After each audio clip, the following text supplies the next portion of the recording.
జగనన్నకి జగనన్నకి అధికారం పోయేసరికి అప్పుడే ఒకరొకరు నోరు తెరిచి అప్పుడే మాట్లాడుతున్నారనమాట. అంటే అధికారం ఉన్నప్పుడు మాత్రము నిద్రపోతూ ఉన్నారనమాట చెప్పకుండా. ఎన్నిసార్లు జగన్మోహన్ రెడ్డి గారు మీటింగ్ పెట్టలేదు, ఎన్నిసార్లు పెట్టలేదు, సంవత్సరంలో 5-6 సార్లు పెట్టాడు ఎమ్మెల్యేల మీటింగ్ అని. 3 నెలలకు ఒకసారి 6 నెలలకు ఒకసారి వీళ్ళు ప్రోగ్రెస్ ఇస్తూ ఆ టైంలోనే వీళ్ళు చెప్పచ్చుగా జగన్మోహన్ రెడ్డి గారికి పరిస్థితి ఇది ఇలా ఉంది అని.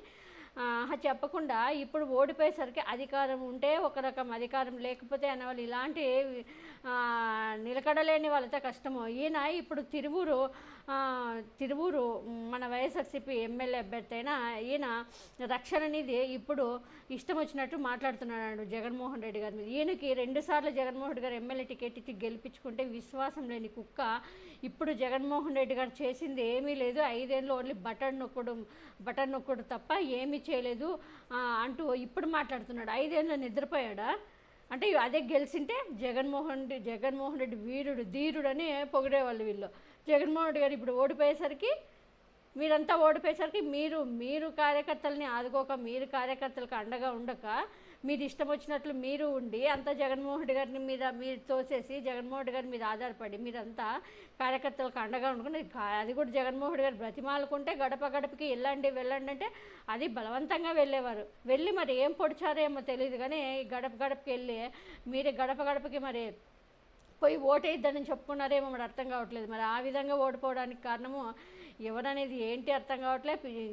ఈ నోరు మూసుకొనన్నా ఉండి 4-5 రోజుల తర్వాత మాట్లాడితే బాగుంటుంది. ఇప్పుడే జగన్మోహన్ రెడ్డి గారు చాలా బాధల్లో ఉన్నారు. ఇంత కష్టపడి నేను చేస్తే ఓడిపోయినానని జగన్మోహన్ రెడ్డి గారు ఉంటే మళ్ళీ ఇప్పటికొచ్చి నెల్లూరు మేయర్ ఆమె నెల్లూరు మేయర్, ఆమె కోటంరెడ్డి శ్రీధర్ రెడ్డి నుంచి వచ్చింది ఆల్రెడీ తెలుసు. మూసుకొని రాజీనామా చేసి పోవాల్సిందే. మళ్ళీ ఫ్రెష్ మీట్ పెట్టి జగనన్న గారి మీద అది ఇది మాట్లాడుతూ మళ్ళీ ఇప్పుడు మా శ్రీధర్ రెడ్డి అన్న మీ శ్రీధర్ రెడ్డి అన్న ఎవరు కాదంట, నువ్వు వెళ్ళు అంతేగాని చాలామంది పోతారని మాకు కూడా తెలుసు. ఇప్పుడు జగన్మోహన్ రెడ్డి గారు లాస్ట్కి ఈ 5 ఇయర్స్లో సింగిల్గా నిలిచిపోతాడని అందరికీ తెలుసు. గెలిచిన ఎమ్మెల్యేలు కూడా చాలామంది వెళ్ళిపోతారని కూడా తెలుసు. జగన్మోహన్ రెడ్డి గారితో ఉండేది చివరికి పెద్దిరెడ్డి రామచంద్రారెడ్డి ఒక్కరే నిలవచ్చు అనేది, ఆ కుటుంబం ఒకటే నిలవచ్చు అనేది అందరికీ తెలుసు. అలా అని కష్టంలో ఉన్నప్పుడు జగన్మోహన్ రెడ్డి గారికి అండలేనప్పుడు మీలాంటి వాళ్ళంతా ఇంకా ఎందుకు? ఎవరైనా వెళ్ళిపోండి, బాధ ఏం లేదు. ఈ 5 ఏళ్ళు జగన్మోహన్ రెడ్డి గారు ఏం మిమ్మల్ని పట్టుకొని వేలాడేది ఏమీ లేదు. అధికారం ఉంటే, కాకపోతే జగన్మోహన్ రెడ్డి గారికి కూడా తెలిసి వస్తుంది ఎవరు ఎలాంటి వాళ్ళు అనేది. 2014లో చాలామంది వెళ్ళిపోయిన అప్పుడు కొంచెం తెలిసి వచ్చింది. ఇప్పుడు ఇంకా 2019లో కూడా చాలామంది పోయేసరికి అప్పుడు తెలిసి వచ్చింది. ఇప్పుడు ఇంకా 2024 ఇప్పుడు ఇంకా తెలుసుకుంటాడు. ఇంకా ఏడన్నా అక్కడక్కడ కలుపు మొక్కలు ఉంటే అవి కూడా వాటి గురించి కూడా తెలుసుకుంటాడు. అంతేగాని ఇట్లా వాటికి భయపడే రకమేం కాదు. సింగిల్గా అప్పుడు కూడా విజయమ్మ జగన్మోహన్ గారు ఇద్దరితోనే పార్టీ గట్టెక్కింది. అలా అని ఏదో మీ కాబట్టి ఇంకో కార్యకర్తను తయారు చేస్తాడు ఆ ఊర్లో. అంతే తిరువూరులో ఇంకా బలమైన కార్యకర్తను తయారు చేస్తాడు జగన్మోహన్ రెడ్డి గారు.